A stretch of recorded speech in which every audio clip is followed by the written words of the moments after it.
you so much. And the home buyer class in 1995. I joined the agency in 93 as an educator. So yeah, 25, almost 26 years ago. So First time home buyers. first time, I was teaching.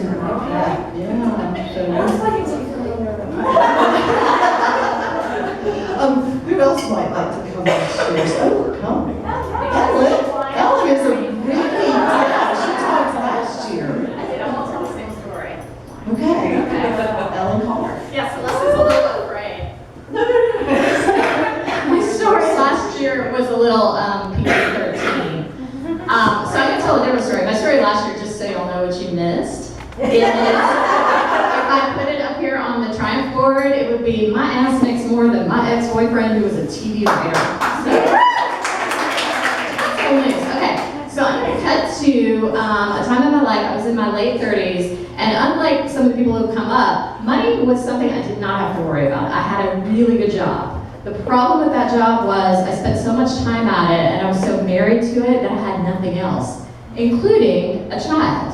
So in my late 30s, thanks to my financial situation, I could afford expensive sperm and fertility treatments. So I'm doing all that. Yeah, this part isn't quite as sexy as the ex-boyfriend part. So I'm doing fertility treatments in my late 30s. It's not going well. Like, I've done all these drugs. My stomach is like huge. And one of my friends has this affiliation with Oxfam America, which is a nonprofit that provides something called microloans to people in emerging markets. Does anybody know what a microloan is?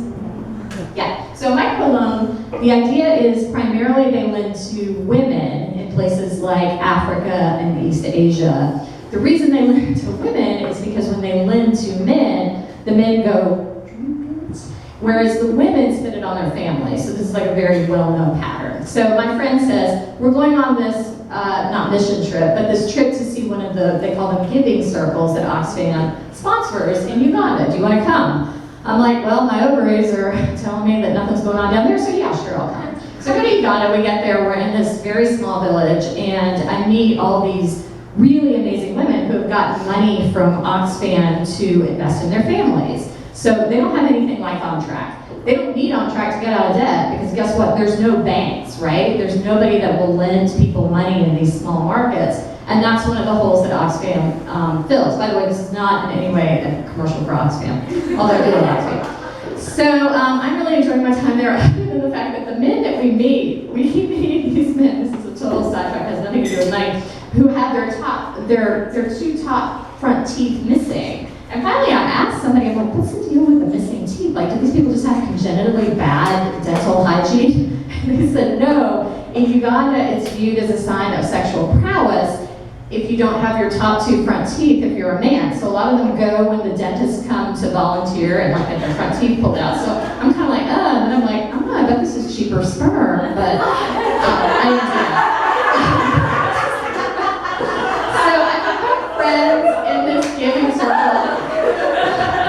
Yeah, I told you it wasn't really about money, just about me.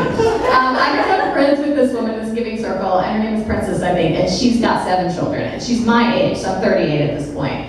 And this is an area where it's theoretically Christian, but there's still a lot of polygamy, and they're trying to stamp polygamy out. So her husband only has one wife. She's the only wife he has, which is somewhat unusual. However, I remember thinking that this was kind of funny. So his father had like 8 wives. And of course, she was very young when she married the son, and the father sourced her for the son. I don't know who he paid for her, but I remember thinking, I bet the father was kind of like, maybe that could be my 9th wife. Nah, I'll just give her to the son. So anyway, Princess is a lovely woman, and she works her ass off, right? Like they've got some subsistence farming, they've got chickens. The money that Oxfam has lent them has allowed them to do a bunch of different things. But we're talking about kids and stuff. And so I learned in Uganda, and this was, of course, not great for my state of mind at this point in time. The question is not, do you have children? The question is, how many children do you have? So, of course, Princess and I are talking, and I know she's got 7 kids, and she says, how many children do you have? And I said, well, actually, I don't have any children.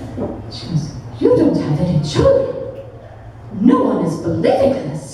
And I'm like, yeah, it's true. I don't have children. And she was so amazed that you could have a life where you're a woman and you don't don't have children, and that could be a path that someone would take. And then meanwhile, I'm sitting there saying, well, actually, I think people kind of feel sorry for me because I don't have a husband or children, and this is the time in my life when I should. But we had this real melding of minds, and I came back to the United States, ended up having a baby in a completely accidental way, so I should have spent more money on birth control, less money on fertility treatments, because it turns out the one thing I tried, if I hadn't tried, worked. But the moral of my story is, money can't buy you everything, but I loved seeing this giving circle of women in Africa who were so supportive of each other when there wasn't a bank that would lend them money, but they kind of came together with this small amount of money and did so much with it without their husbands really participating. So, thanks.